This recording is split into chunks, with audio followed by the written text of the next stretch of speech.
Today we are making a bunch of freezer meals for my cousin who is about to have her second baby. I did this for her 2 years ago when she was expecting her first. I can link that video above.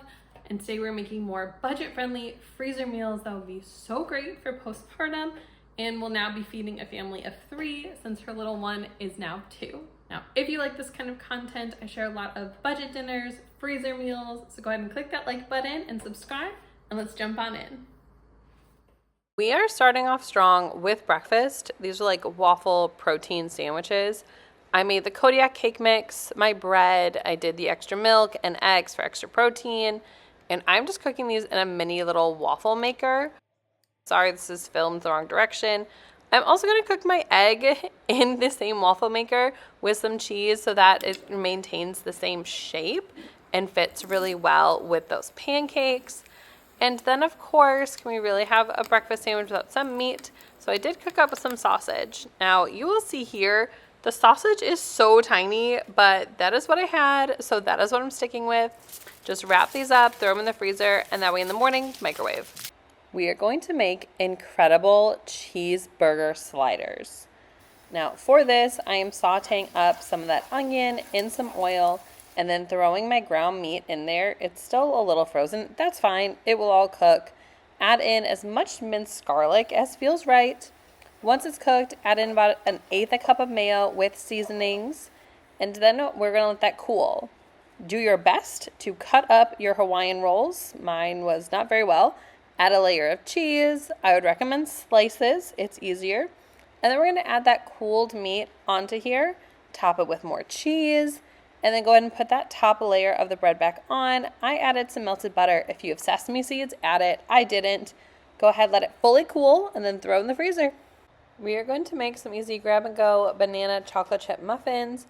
I'll warn you, the bananas look kind of gross. Now, I had these in my freezer. I pulled them out to thaw, and they got super watery, but they still work. So we're going to put in 3 bananas and 5 tablespoons of melted butter. We're going to add in 1 egg, a teaspoon, a little splash of vanilla. We are going to give this a good mix before we add in any dry ingredients, which will be 1.5 cups of all-purpose flour, which I'm going to sift just so it's a little easier. A 1/3 cup of brown sugar, a teaspoon of baking soda, baking powder, and a dash of salt, 1/2 teaspoon of cinnamon, and once everything is well combined, about 3/4 cup of chocolate chips. Go ahead and bake these, let them cool completely before throwing them into the freezer. Next up is this chicken rice broccoli casserole. And for this, it's so easy. We are going to melt about a tablespoon of butter into our pot and add in 2 cups of cooked rice. Then we're going to add about half of our cheese, mix it up, and we're going to add some of our seasoning here, salt, pepper, garlic powder. Then we're going to add in our broccoli, our chicken, more seasoning, season in layers, mix it all up. And once it's warmed and well distributed, throw it in your pan, cover with more cheese. It's good for 3 months in the freezer. We are going to make this super customizable pizza casserole. You can use whatever ground meat you like. I found this in my freezer. I'm going to take it out of the casing and brown up. Once your meat is fully cooked, put it in a large bowl and set to the side to cool. I added in about 1/2 package of pepperoni because I had it in my fridge.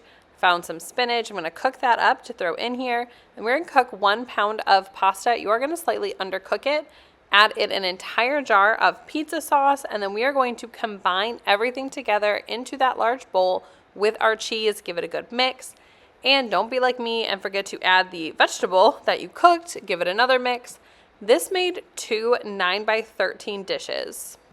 For something sweet, we are going to make some freezer meal cookies.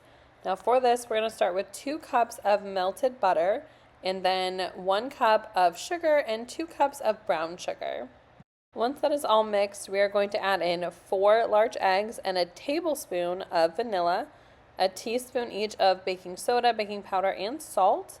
And then we're going to slowly add in 5 cups of all-purpose flour.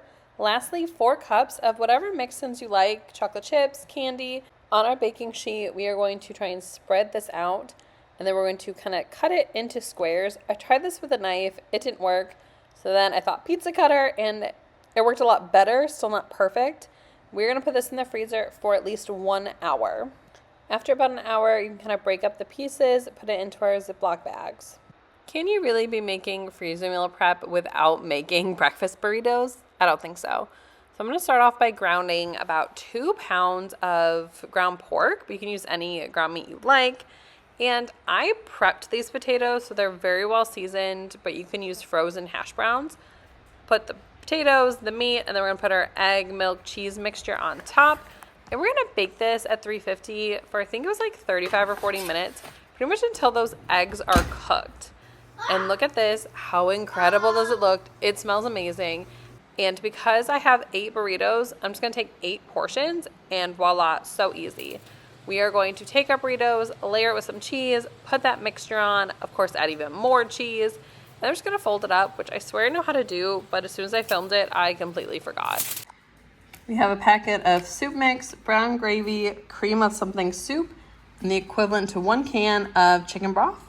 This could not get any easier. We're going to take those 4 ingredients and dump them all into our bowl, give it a really good mix so it's well combined, and then we have our pork chops in our labeled bag. Dump it all together, get that air out, and this is going to be such an easy crock pot freezer meal. That is all I have for you guys today. Thank you so much for joining me. If you like this, please think about subscribing. I hope that all these meals they will enjoy over the next few weeks with their new baby boy.